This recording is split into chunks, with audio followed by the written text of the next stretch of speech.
Niin, mistä kaikki lähti liikkeelle? Sehän lähti siitä yhden mökin saunan lauteelta, kun heitettiin siinä löylyä ja mietittiin, että mitäs tehdään tälle futisjengille yhteinen biisi. Niin, juhannus saunasta. Allianssille. Siinä varmaan sit coach joutui vähän reenaan räppäämistä. Mut se oli kyllä upeeta, kun äijä tuli eka kertaa studioon, niin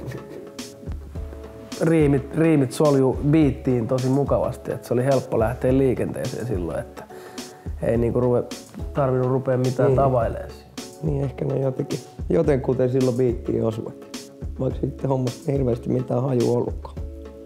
Iskettiin sinne puistolaan sinne mun mutsi ja faija kämpille, sinne mun kellarihuoneeseen, missä oli se läppäri ja mixeri. Sitten siitähän ei tullut mitään. Sitten me lähdettiin Malmin kartanoon Broidin luo ja Kyllä. Mac Gallis hoiti sitten nauhoituksen kuntoon ja loppu on historiaa. Kyllä, sieltä tää tultiin. Pikkuhiljaa.